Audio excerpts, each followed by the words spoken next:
Is this not why you are here? Yo, what up, what up? It's your man, Big Brandon Carter.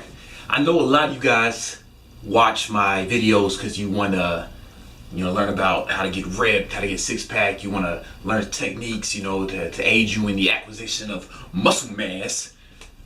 But a lot of you spend a lot of time working on your bodies and exercising your muscles, but you need to start working on exercising your motherfucking brain.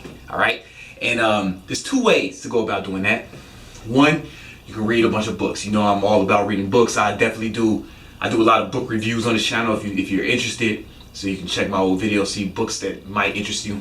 People always ask, have I read all these books behind me? I read way more books than this. Like I'm a speed reader. I read over 600 words per minute. So I've read way more books than you can see on your screen. So reading is one way, and just education in general. That's one way you can exercise your brain. But another way that's less common is meditation. And this is like real brain exercise, all right? There was actually a study out of Harvard University that shows that meditation on a regular basis actually grows the gray matter in your brain, in the regions of your brain that are associated with concentration.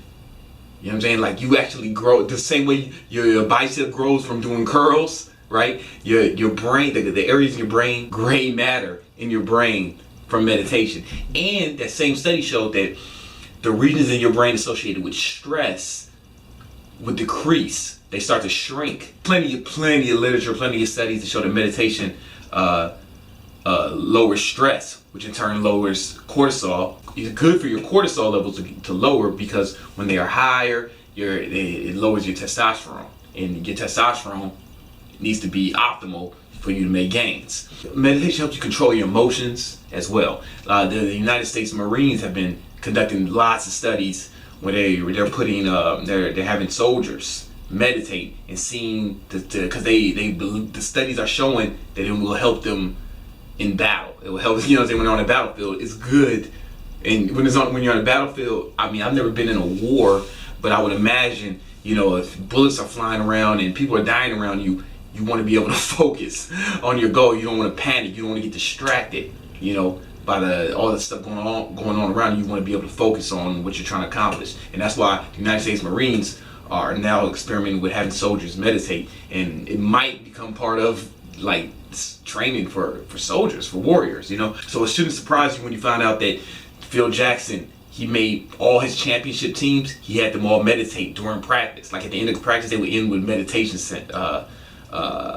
So this means Michael Jordan was meditating when he was winning championships. Kobe Bryant, Shaquille O'Neal, they were meditating when they were winning championships. I recently saw an interview with some doctors at Harvard University Medical Center, and they were talking about how they're starting to prescribe meditation to some of their patients, right? I mean, in addition to medication, but they believe that meditation itself will have positive effects on a lot of illnesses, right? There's been studies that show that meditation lowers blood pressure. Meditation boosts the immune system, lowers stress, because when you're less stressed out and you're more focused and you're calmer, you're not going to be producing as much cortisol, and when stress levels wreak havoc on your immune system. So I would imagine that it helps lower stress levels, thereby increasing immune function. There's a lot of studies that show. I'll put a link to some more scientific studies if you don't believe any shit I'm saying. I'll put a link in the description to corroborate what I'm saying. I also came across a study where they took a group of meditators and a group of non-meditators, and they injected them with the flu virus, and the meditators were able to fend off the flu better because they produced more antibodies. I'm telling you, man, this shit is real. This shit is like real applicable information. It doesn't have to do, I'm an atheist, so like you can keep all the religious shit out of it and just focus on the actual science. Like the science is there, that this is good for you. This will help you in almost anything you do. Like meditation has helped me focus more on my goals, because I get distracted less. I accomplish more in less time than I used to, because I'm not as distracted as I was before. Where it helps me the most in my life, where I see the most benefits, is better control of my emotions. right? I see a lot of you guys, like, if you disagree with somebody in the comment section, you guys will flip out, and I can almost feel your anger when I read the comment. Listen, if you're that emotionally weak that a YouTube comment can literally control your emotions, then you really need to get your act together. You know, or I watched somebody's video. I saw a video, it was the POG channel. I saw a video of the dude Vince did a review of the best shaker cups, and it was in the recommended tab on YouTube, and I was like, best shaker cups, I gotta see what the fuck this is. And people were so mad, angry. One dude wrote like a page long about how angry Vince makes him, and I'm just like, bruh, if you let a homemade YouTube video control your emotions, then you really have a lot of work to do. You really have a lot of work to do. You're all fucked up. Like, here's the thing about life. Here's the thing about life. You do not have control over other people or outside events. The only thing you really have control over is yourself. So you have to control how you respond to these outside events and people whom you have no control over, right? So if somebody, well, I mean, shit, man, if I was as emotionally weak as some of these people leaving comments, I would be flipping out on a constant basis. And you read my comments, I mean, I see all my comments. I get called a nigger every day, a dumb nigger. And you don't see me flipping out about it because I have a control over my emotions. You know, people said some wild things to me. You know what I'm saying? I'm glad your fucking father's dead. Shit like that. Your father killed himself so he would not have to be around your dumb, ignorant comments, you fucking nigger. That's a real comment I read. And I didn't get emotionally involved in it because I've learned to control my emotions. You know what I'm saying? Like, I might have felt something years ago if I read that. But now, like, I'm in a lot better control of my emotions. I'm not saying I have perfect control of my emotions, but it's way better than it used to be. And it's because I used to be really, really volatile. Like, I used to flip out and spaz on people. And it's actually because I trained myself to be that way, because I come from Southside Chicago, right? And that's an environment where somebody tests you, or somebody try you, they call it testing you for a reason, right? Because you have to respond appropriately, fast. You have to respond swiftly and aggressively in order to show that person and the viewers or anyone who might hear of the story that you're not someone to be fucked with, right? Otherwise, you will be fucked with even more, right? Because predators look for prey, you know, bullies pick on the weak, you know what I'm saying? So you have to present yourself as a harder target from the onset.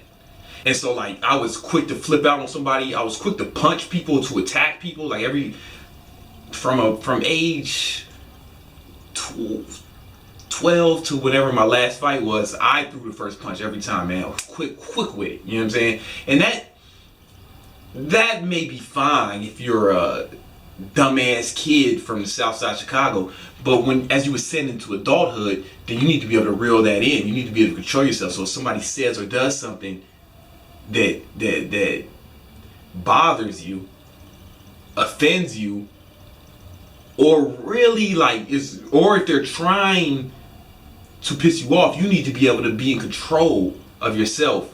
Not just restraint, like stopping yourself from attacking this person or flipping out on this person, but really not letting it affect you. Like, really being able to control your emotions, right? Because even if somebody says, your mother's a hooker, right? Or some shit, right? You may want to punch them, but you don't, right? That's just restraint. But what's better is to really legit not feel anything. You know what I'm saying? Is to not let that control your emotions. That's better. Then it's not restraint. Then it doesn't take as much effort.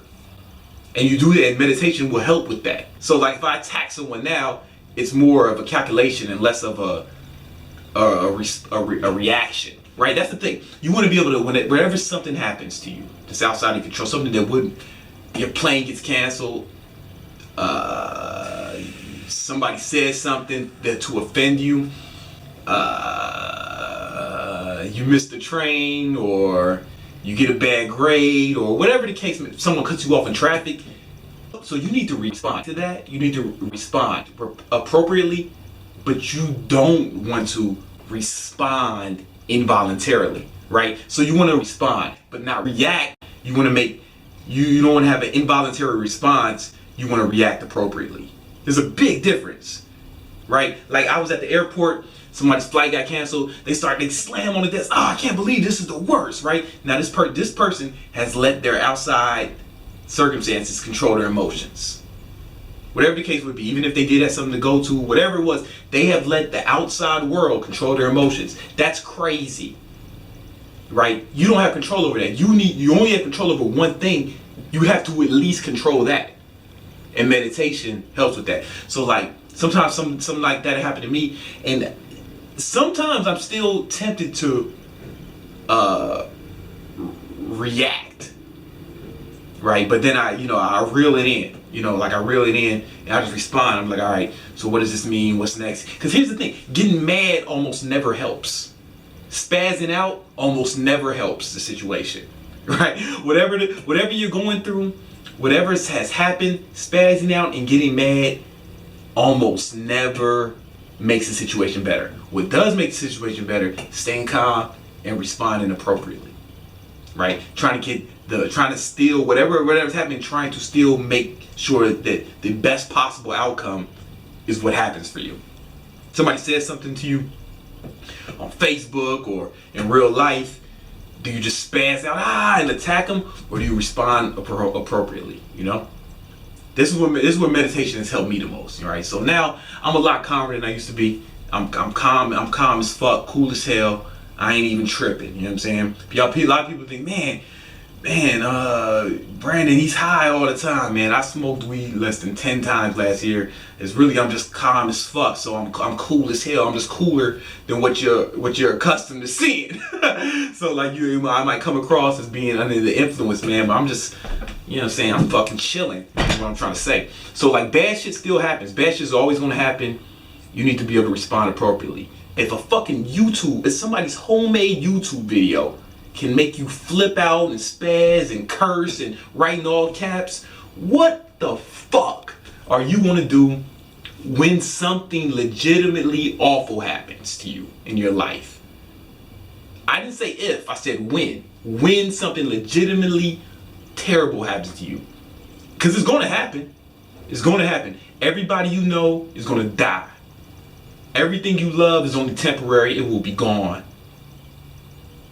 Everybody you know is gonna die. What are you gonna do? How are you gonna respond? If you're so emotionally weak that a homemade YouTube video can send you down a tailspin of negative emotions, what are you gonna do when your mother dies? What are you gonna do when your brother dies? What are you gonna do when your best friend dies? It's not if. It's basically the countdown to when your best friend dies. Everyone you love is gonna die. It's just a matter of time. Dead men, we're all dead men walking. All right. How are you gonna respond when those things happen? If you're so emotionally weak, then so when someone cuts you off in traffic, you spaz out, start hitting the horn. You know what I'm saying? Chill the fuck out, man. Meditation will help you chill the fuck out, control your emotions, and you just realize, listen, I don't have control over the outside world. All I have control over is my response. Meditation will help you with that. Meditation will improve your health, like your physical health. It will improve your well-being. It will grow regions of your brain. So basically, it's brain exercise, and it's important, man. It's just as important as working out your body, probably more important actually, right? So this is what I want to propose during March. I'm calling it the March Muscle and Meditation Challenge. We did the Gains of Development before. When Gains of Development Challenge, you're supposed to read an hour a day, and you're supposed to work out for an hour a day, at least 6 days a week. Now we adding meditation. March Muscle and Meditation Challenge. Now 6 days a week.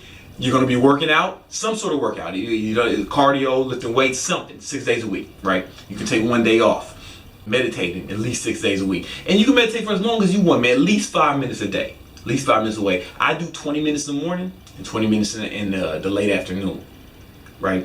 Do whatever works best for you. If you've never done this before, just stop 5 minutes, focus on your breath.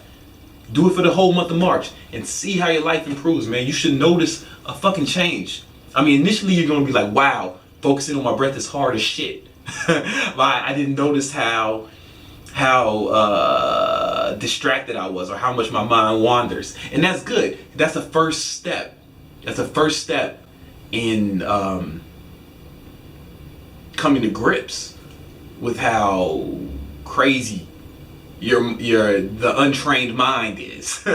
Like you're probably not even aware of until you try to concentrate on one thing. So once you come to grips with that, you can improve. You know, don't be mad at yourself when your mind wanders. Just calmly bring it back. It happens. You just want every time you bring it back, you get a little better. You're gonna get a little better, a little better, a little better. You know what I'm saying?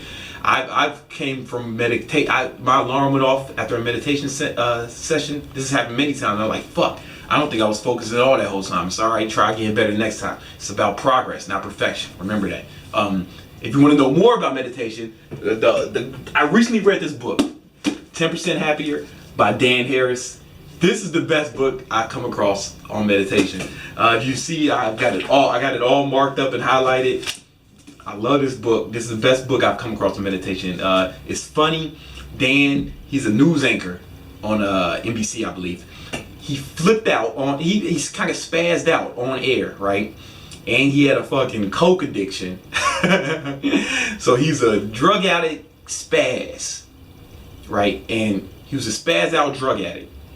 And this is how he used meditation to get around that, to mitigate those issues and get around. And now he's back on the news now, and he's not doing coke. And it's a hilarious book. It's a good book to me because, like most meditation books you read, it's all this fucking mumbo jumbo about, you know, spirituality and religion and all the bullshit that I hate.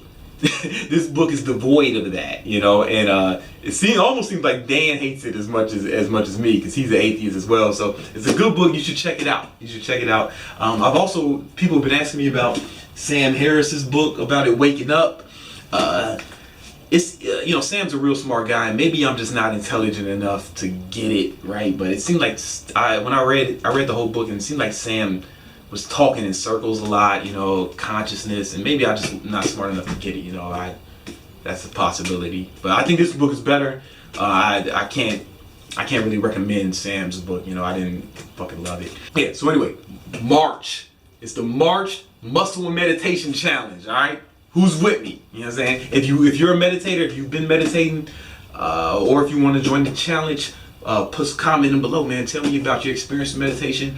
Or if you're going to join it, if you're watching this later in March, if you're watching this in the future, let me know how it's going. Let's all try to keep updated with each other and see how it's going, all right? Oh, one more thing. High Life workout shirts are sold out. I really appreciate you guys purchasing these joints. I see you've been posting them on Instagram and Facebook, man. It just means the world to me. Thank you so much, man. We are sold out. I might bring them back in spring. Maybe, I don't know, but just thank you to everyone who purchased one, man. I love y'all. All right, peace.